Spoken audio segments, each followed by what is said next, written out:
here, God has given them a dream, Yeah. for example, and they're just thinking it's not making sense. It's not supposed to make sense. How, let's talk practical terms. Yeah. Because, okay, you say you heard from God and then you went back to God. How would you tell somebody that is just looking at a project that is just beyond them and everything is working against them? What would you say to them? Well, first things first, if the project is beyond them, that's fantastic, because that means it's not their idea, it's a God idea. Yes. And if God gives you something that's beyond you, you get, you know, it doesn't make sense. Let's have this conversation. God is the one that gives you the vision. Then you now have to do it in your own strength. And what if, this is the thing, I've had situations where I feel like God says something and I'm about to do it, but everything is not working according to plan. Is it possible that maybe God didn't give me that vision? It's possible. So this But is you the thing. ask, At you what keep point? asking. You see, Okay. I'm talking about a year's journey. At every point, I kept asking. I said, God, are you sure? Even up until November, I said, God, look, if I didn't hear a cold tell, me, I'm humble. I can go back and tell them. People that I heard wrong. I have no problem with that. And I feel like you have to have that state of heart where you're like, God, I'm following you. I'm following you step by step, step by step, step by step. If at any point I miss it, please redirect me. You see, there's a pride that comes and says, oh, I heard from God, and you keep running. Yeah, but you're don't not just trying to go back and say, actually, I made a mistake. But that was an error. but then that means the assignment has become bigger to you than the person that sent you. So you have gotten caught up in the hype of, oh, this is the big dream that God has given me. So the dream is now an idol. Do you get? Yes. And God will never allow that to be. So even if it was his plan, he will never allow you to succeed in that thing, because you cannot succeed in it outside of him, because it happened in him. He sent you the Exactly. message. So if you're missing it, if you are cognizant of the fact that God is the one that has sent me, then you hold his leg literally and say, God, if you are not going with me, I am not going. Because at the end of the day, only he has to take the glory.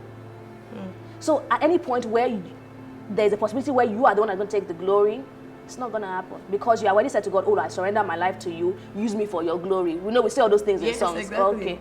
So yeah. But sometimes God using you for his glory means that you literally have to just take the shame, everything that you might feel, the embarrassment, the doubt. Honestly, when you have the right perspective, you see, there's some things that God has asked me to even to say. There's something that you say that I waited.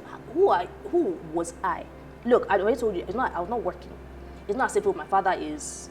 But my father is. Your father is, isn't it? Yeah. But So not the earthly father. Do you know what I mean? So I say, oh, in fact, in case if nobody donates money, I have 120 million in my pocket that I can just use for this. You can just take this. No, literally, because the year before, God had led me to sow all my life savings.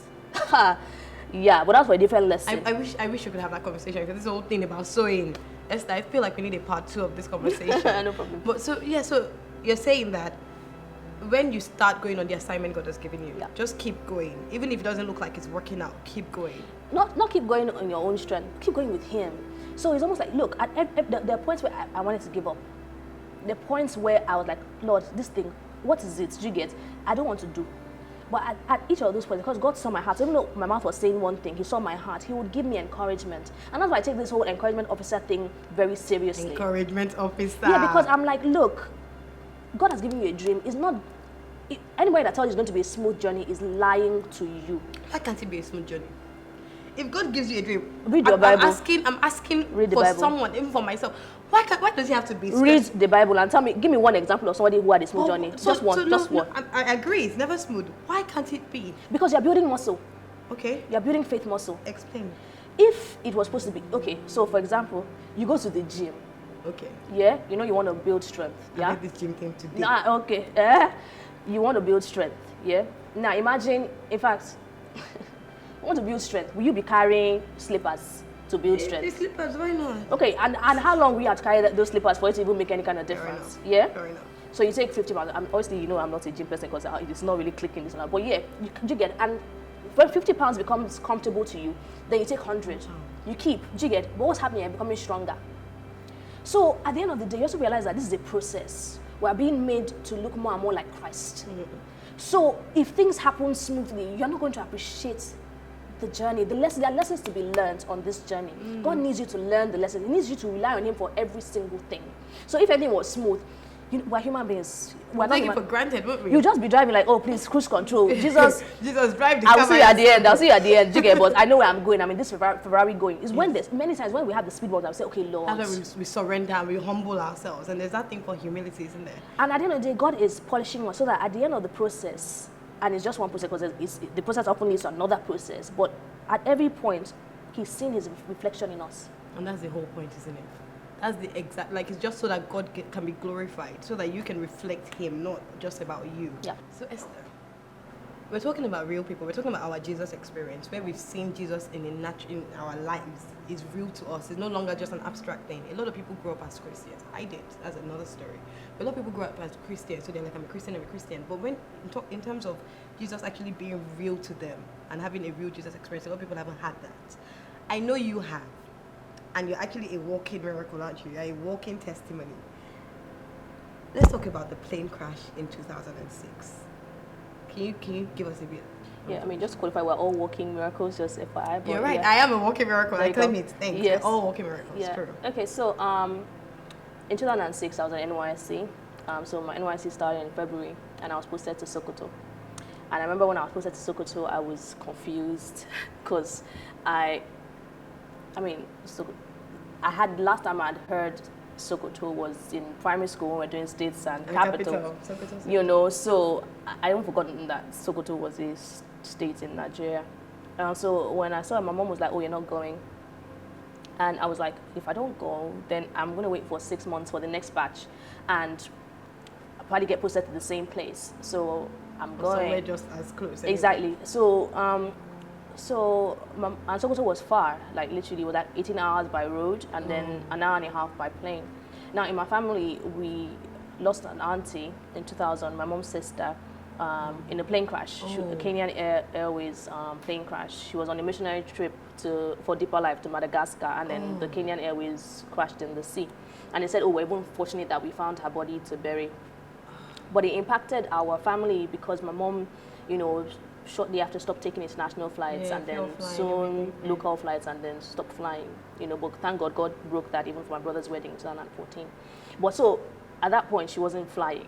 So when it became apparent that I would have to get there by air, you know, it was a different conversation. Exactly. So she put me on her laps and she said, Lord, this is my firstborn, I'm committing her into your hands.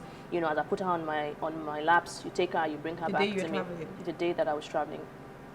And so what used to happen was flights to Sokoto only happened on a Wednesday, Friday, or Sunday.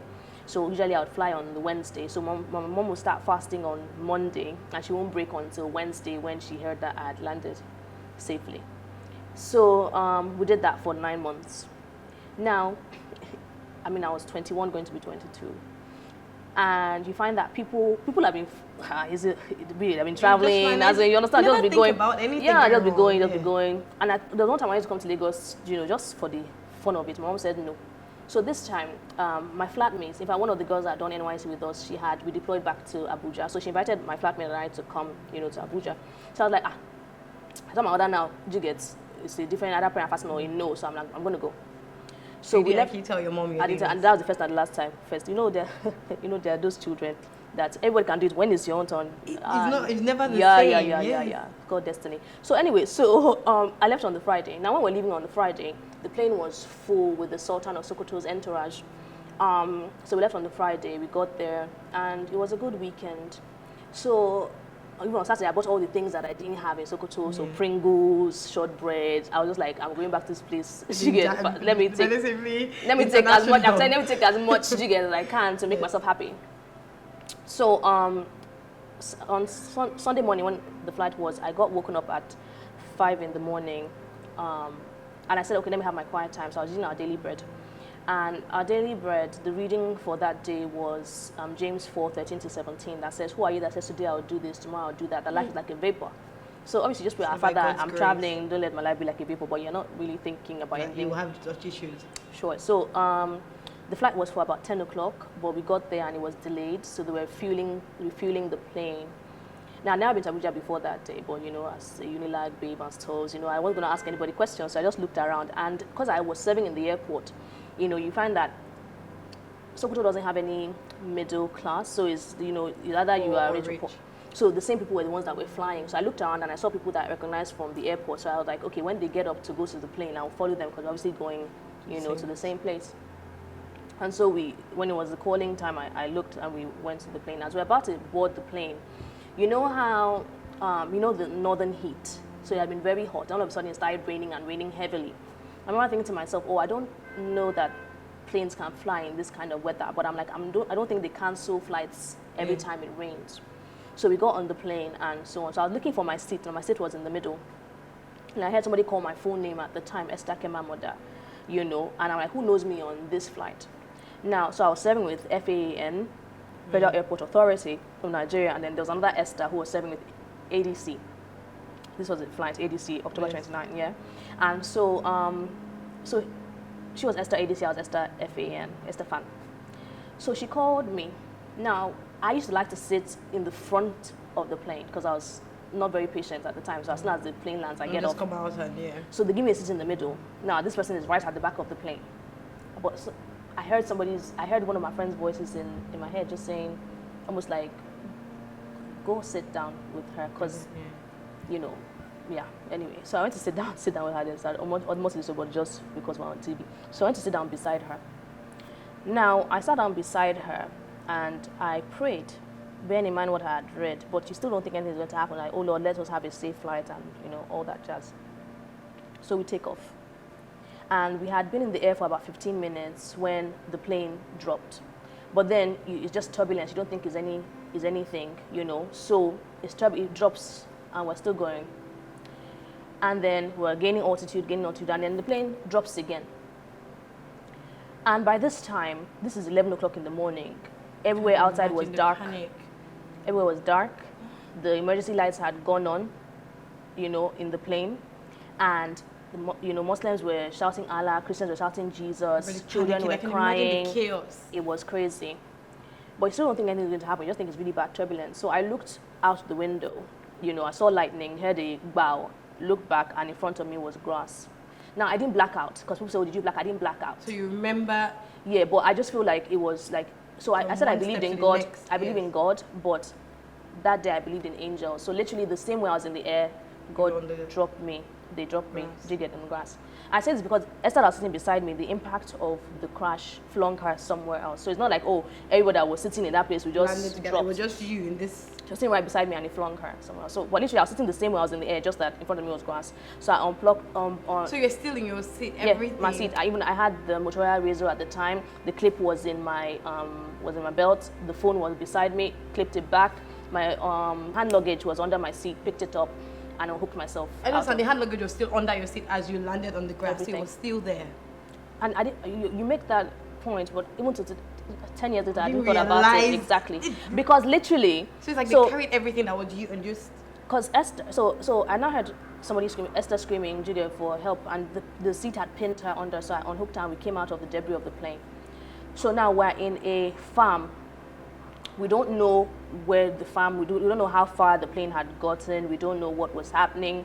But it was raining and we're in this farm. So there's another girl there, and she was crying, oh, her brother, So I thought that what had happened was the plane had broken in half.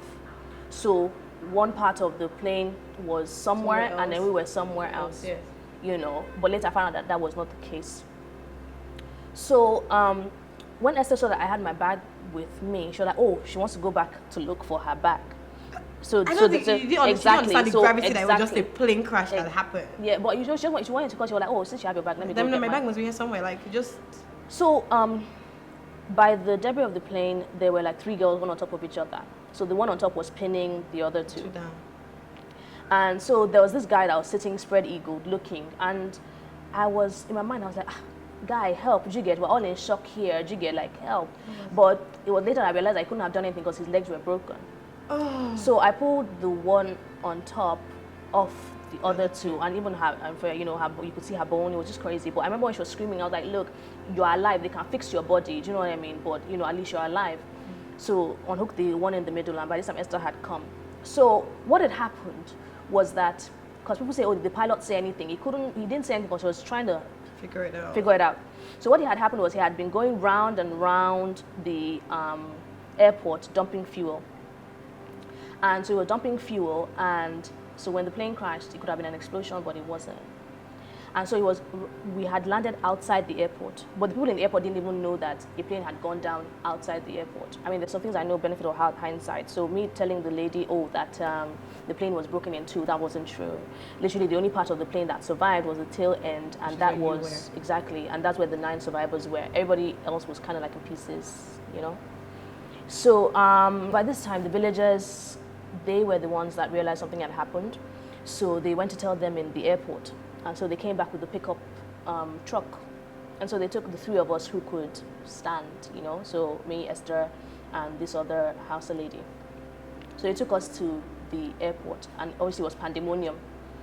And I just had an irrational desire to be as far away from the airport as possible. So I called my friends who had just dropped me, literally, at the airport, and I told them this is what has happened, please come and get me. So they took me to a private hospital. And the first thing they did was put me on a morphine drip because I had a headache. Yeah. You know, and so my mom sends me a message saying, oh, that, you know, I heard that your plane going to Sokoto crashed and everything. The airport must be crazy and so on. I'm like, oh yeah, it's crazy, yeah. So then my housemate's parents went to go and, you know, greet my mom. I'm like, what are you going to greet her for when she doesn't even know her daughter was on the plane? So obviously I had to have a conversation with my mom. So I called her and I said, Mom, I was on the plane, and she was like, she just gave the phone to my brother that I don't know what your sister is saying. I can't even talk to her. And she said she looked in the mirror and she was like, God, why me? And God said to her, my grace is sufficient for you, my strength is made perfect in your weakness. And so she held on to that word. So they now said I should leave the private hospital and go to the general hospital so they don't think I died. And literally one of the Wikipedia earlier entries said, oh, one of the people deemed dead, you know, is now alive and stuff. So I went to the general hospital, the military, whatever hospital they were keeping people in, and I was there for like 3 days because I wanted to make sure that I didn't have any internal injuries, which I didn't. And there were a lot of interviews then because I was the one who was like the most lucid, so I knew what had happened. So they were asking questions. So now this is Sunday. On Monday morning, 4 a.m., I'm watching CNN, and they're showing the crash, and I'm weeping because literally they showed the only part of the plane that survived, which was the tail. I have pictures I can send to you. That's the only part that survived. And I'm just like, God, what is this? And I was crying, and then the nurse goes to me, you're crying, you should be thanking God, you know, that he saved your life. I'm like, yeah, that's why I'm crying. So it now became a question of where am I going? I'm literally in the middle, you know, am I going to go by road 9 hours back to Sokoto or 9 hours to Lagos? My mom was like, you're not, say you're not going to Sokoto, so you're coming to Lagos. Yeah. Like, okay, how am I going to get there? Some of my friends who worked in Virgin Nigeria at the time, he said, God did not save you on Sunday to kill you on Wednesday, so you're flying back. And I think that really helped me because if I hadn't done that, I wouldn't have been able to enter a plane. The fear. So I was so happy to be going home, you know, so I was leaving the hospital, so happy. We got to the airport, you know, and then we're walking on the tarmac and I'm weeping. I saw the plane and I just started weeping. And so the airport manager says, oh, do you want to see the pilot? You know, and my dad calls me a racist to this point, in jest, please, you know, but when I saw the pilots were Oyinbo, I'm like, oh yeah, you guys know what you're doing, so just... So they now go, oh, do you want to sit in the cockpit with us? I'm like, do I look like I'm mad? Do you know what I mean? Just fly this plane. I don't want to know what you're doing let's here. Go. So they said, sit. I said, I'll sit at the back of the plane. So literally for the 45 minutes, hour of the plane, I held my housemate on one hand. I don't even know who the stranger was. Please, if you see this, just reach out because I want to know who the guy was. I held both of them and I was just weeping. I was just crying. So at the end of the flight, the pilot said they want to dedicate the flight to Esther, one of the survivors of the plane crash. And everybody was like, who's that? And I stood up there like, oh, because they thought I was like a village girl who had never been on the flight, but that's why I was crying. You know, so we get back home and somebody had called camera crews and stuff, but my mom puts me back on her laps the same way that she did, and she says, you know, thank you, Lord, for bringing my daughter back to me, you know. But then I had survivor's guilt because I'm like, God, why me? Because people started saying, oh, miracle girl. Someone says, yeah, second Jesus. Exactly, because there are 9 survivors even, but the three ladies, they spent months, because they had severe burns. So they were flown to Germany. I have one scratch here, and I feel like it's a reminder to say, survived. Because if not, if I don't tell you, you won't know. Yes. Do you know what I mean? So I was like, God, why me? Why would you make such an example of me? I was definitely not the most perfect, the most holiest. Do you understand what I mean? The Sultan and his son and his grandson died. One of the deacons in my church, he died. Do you understand? People with children, women and her 4 children died. Why would you make an example of me like this? So for 2 years, I was depressed. But then God said to me that salvation is a bigger gift. He said that to me in November 2008. It's not about so much about physical. It's about, look, everybody has been given this gift. Do you understand? So you can save me in this life where we're still going to die. Exactly. Do you understand? Yes. But he has given us the gift of eternal life. And that was when I was able to accept the gift and not necessarily fully knowing my purpose, but I said, okay, Lord, I will share this testimony as many places as you require me to. And then that was how we moved on from that. That's such a... It's awe-inspiring. I'm just thinking, I have so many questions, and I'm so sad we can't have this discussion now. You can have a Hopefully we can have many discussions later. But thank you so much, Esther. Thank you for showing us that God is real. Thank you for showing us that He speaks to us. Thank you for showing us that if we surrender to Him, He is faithful to us. Thank you so much for coming. Really appreciate it. Thank you for having me. Have a great time. You too. God bless you. All right. Bye-bye. My conversation with Esther has shown me something. It shows me that you can have your own plans. You can decide what you want to do. But the plan of God is greater than anything we can imagine. She survived a plane crash in 2006. And in 2016, she did a first conference talking about God in real life. She thought she was going to be a marketing officer working in a great organization. She had a PhD. But now she's in ministry. You might think you have your plans. You might be frustrated with where you are. But maybe it's time, as Esther did, to ask God, what is your plan for me? Because He says that He knows His plans. His plans for us are good, to give us a future and a hope with an expected end. Instead of trying to figure it out by yourself, it's time to let the one who created you tell you what the plan is. I hope you've been blessed by this conversation. If you want to know more, follow us at www.mylighthouse.com.ng. You can go to our YouTube page, My Lighthouse TV. Our Instagram and Twitter is at My Lighthouse NG, and Facebook is My Lighthouse. You can get all the information, watch all our videos, and if you have any questions, you can send us a message, a DM, an email, and somebody will answer you. I hope through this conversation you realize that you can overcome any situation and that God is very real in our everyday lives. Thank you for watching. I am Tito Idakula.